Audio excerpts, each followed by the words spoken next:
नमस्कार, MMC news में आपका स्वागत है और आपके साथ मैं हूं नेहा हबीब खान। दिल्ली दंगे को लेकर उमर खालिद को जेल में रखा गया है। उमर खालिद को दिल्ली दंगे का मास्टरमाइंड बताया जा रहा है और पुलिस ने दिल्ली दंगों की तुलना 9/11 के आतंकी हमलों से की है। उमर खालिद की बेल का विरोध किया गया है। दिल्ली पुलिस के वकील ने अदालत से आगे कहा कि 2020 के विरोध प्रदर्शन का मुद्दा CAA NRC नहीं बल्कि सरकार को शर्मिंदा करने और ऐसे कदम उठाने का था कि यह अंतर्राष्ट्रीय मीडिया में सुर्खियों में आ जाए।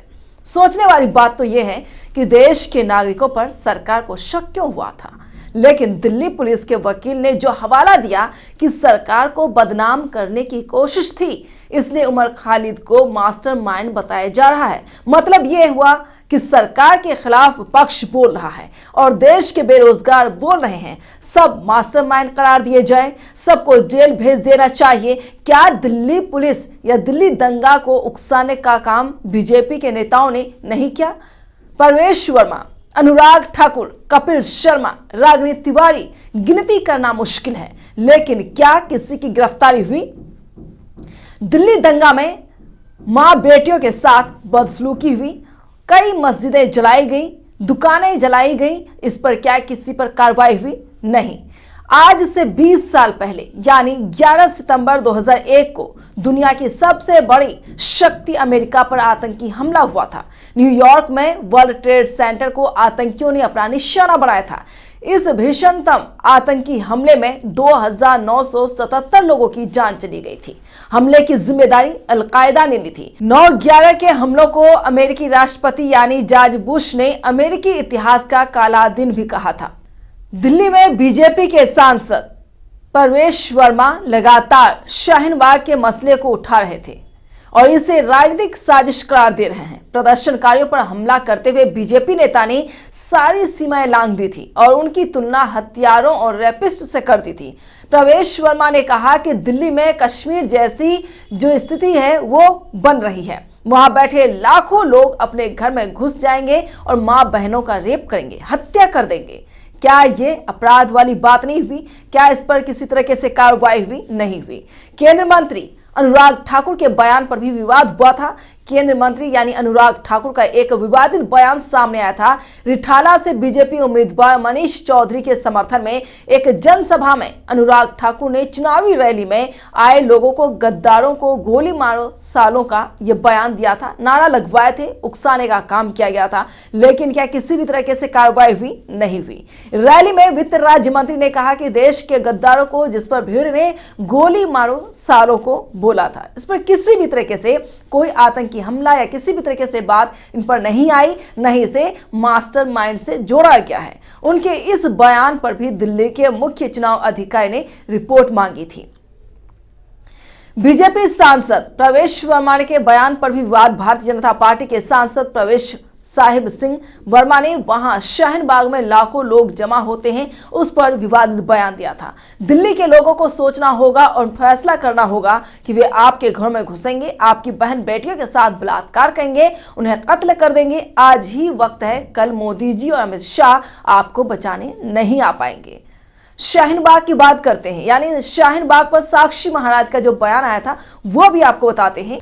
साक्षी महाराज ने कहा था कि लातों के भूत बातों से नहीं मानते हैं, इस तरीके से बयानबाजी कर रहे थे। नागरिकता कानून के खिलाफ दिल्ली के शाहीन बाग में चल रहे प्रदर्शन को लेकर भारतीय जनता पार्टी के एक बड़े नेता ने बड़ा बयान दिया। पश्चिम बंगाल यानी बीजेपी के प्रमुख दिलीप घोष ने कहा कि जो लोग शाहीन बाग में इस कानून के खिलाफ प्रदर्शन कर रहे हैं, आखिर उनमें से कोई मर क्यों नहीं रहा है? उन्होंने कहा कि शाहीन बाग में प्रदर्शनकारियों को कुछ क्यों नहीं हो रहा है, जबकि वे दिल्ली की भीषण ठंड में खुले हुए प्रदर्शन कर रहे हैं। वहीं बंगाल में CAA और प्रस्तावित राष्ट्रव्यापी यानी NRC से घबराए लोग खुदकुशी कर रहे हैं। तो क्या शाहीन बाग के लोगों ने अमृत पी लिया है?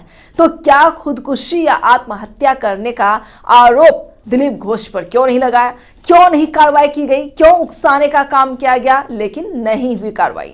इसमें आपको बता दें, दिल्ली दंगे की अगर हम बात करते हैं, दिल्ली दंगे में 53 लोगों की मौत हुई थी और 200 से ज्यादा यानी लोग जख्मी हुए थे। 700 लोगों पर कार्रवाई हुई थी यानी एफआईआर दर्ज की गई थी। यह दंगे मुख्यतः हिंदुओं पर मुसलमानों के द्वारा एक समायोजित हमला करने से हुई। मारे गए 53 लोगों में से 2/3 मुसलमान थे जिन्हें गोली मार दी गई थी, तलवार से काट दिया गया और आग के हवाले भी कर दिया गया। एक बुजुर्ग महिला जो कुर्सी पर बैठी थी उसे भी जिंदा जला दिया गया था। दिल्ली के उत्तर पूर्वी इलाके में भड़के हिंसा को 1 साल पूरा हो गया है। उक्त यानी सीए के खिलाफ शुरू हुए प्रदर्शनों का खात्मा दंगों की शक्ल में हुआ था। दर्जनों घरों और दुकानों को आग के हवाले कर दिया गया।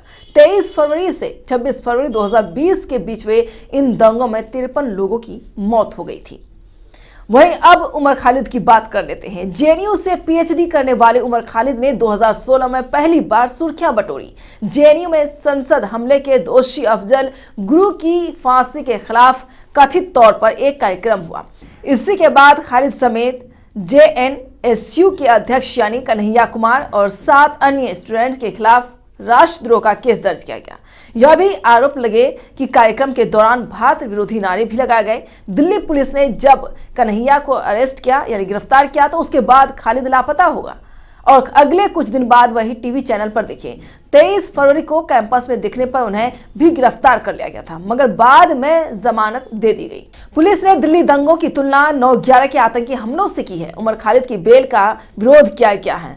तो बताते चले, दिल्ली पुलिस के वकील ने शुक्रवार को जवाहरलाल नेहरू विश्वविद्यालय यानी जेएनयू के पूर्व छात्र उमर खालिद की जमानत याचिका पर विरोध करते हुए फरवरी 2020 के दंगों की कथित साजिश की तुलना अमेरिका में 9/11 के आतंकवादी हमले से की है। विशेष लोक अभियोजक अमित प्रसाद ने सुनवाई के दौरान खालिद पर साजिश रचने के लिए बैठक आयोजित करने और नागरिकता कानून के खिलाफ प्रदर्शन स्थल की निगरानी करने का आरोप लगाया है। उन्होंने कहा कि धर्मनिरपेक्ष विरोध को एक मुखौटा बनाकर कहीं भी प्रदर्शन किया गया यानी योजना बनाई गई है और उसका परीक्षण भी किया गया।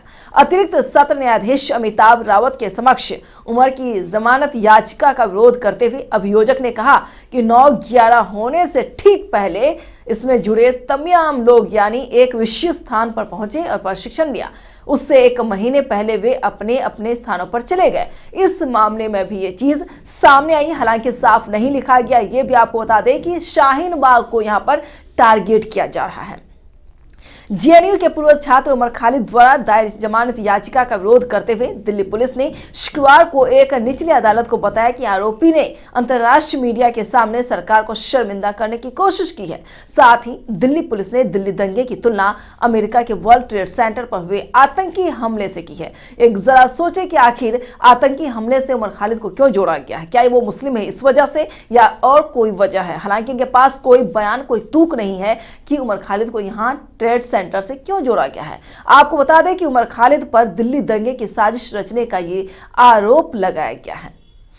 दिल्ली पुलिस के वकील ने अदालत से आगे कहा कि 2020 के विरोध प्रदर्शन का मुद्दा सीए या एनआरसी नहीं बल्कि सरकार को शर्मिंदा करने और ऐसे कदम उठाने का था कि अंतर्राष्ट्रीय मीडिया में सुर्खियों में आ जाए। और सुनवाई की आखिरी तारीख पर अभियोजक ने अदालत को बताया कि सभी विरोध स्थलों को मस्जिदों से निकटता के कारण चुना गया था, लेकिन इसे एक मकसद से धर्मनिरपेक्षता का नाम दिया गया था। तो जिस तरीके से दिल्ली पुलिस के वकील बार बार एक ही बात कर रहे हैं कि अंतर्राष्ट्रीय मीडिया में सरकार को बदनाम करने की कोशिश की गई है। सरकार के खिलाफ आज बेरोजगार जो हैं बच्चे वो रोड पर हैं, महिलाएं सुरक्षा को लेकर बार बार रोड पर आती हैं, बुजुर्ग अपने पेंशन को लेकर परेशान हैं, जो बैंक कर्मी है वो हड़ताल पर हैं, जो डॉक्टर हैं बार बार कहीं ना कहीं प्रोटेस्ट करते हुए नजर आ रहे हैं। देश के कोने कोने से प्रोटेस्ट की खबर सामने आती है। आंदोलन कर रहे 750 किसानों ने शहीदी दी है यानी शहादत उन्होंने दी है। 1 साल के बाद सरकार उनकी बात सुनती है, उस पर भी एमएसपी को लेकर कोई गारंटी नहीं दी जा रही है। लेकिन सवाल यह है कि जो वकील बयान दे रहे हैं, जो बात अपनी अदालत में रख रहे हैं कि अंतर्राष्ट्रीय मीडिया में मोदी सरकार यानी उनको बदनाम करने की कोशिश उमर खालिद कर रहे थे, तो क्या ये तमाम किसान जो बैठे थे 1 साल तक कृषि कानून के विरोध में, क्या ये सभी भी मास्टरमाइंड हैं? सवाल तो सर पर बनता है। यानी सवाल ये भी होना चाहिए कि जितने भी किसान शहीद हुए थे, क्या वो भी मास्टरमाइंड थे? और जितने भी किसान भाई जो मौजूद थे वो भी मास्टरमाइंड थे? जो बेरोजगार परेशान है, जो रोजगार की मांग कर रहे हैं, रोड पर है, मार पिटाई उनके साथ हो रही है बेरहमी से, क्या वो भी मास्टरमाइंड है? क्या इन तमाम लोगों को क्या मास्टरमाइंड के तौर पर जोड़कर देखना चाहिए? क्या सभी को हवालात में बंद कर देना चाहिए?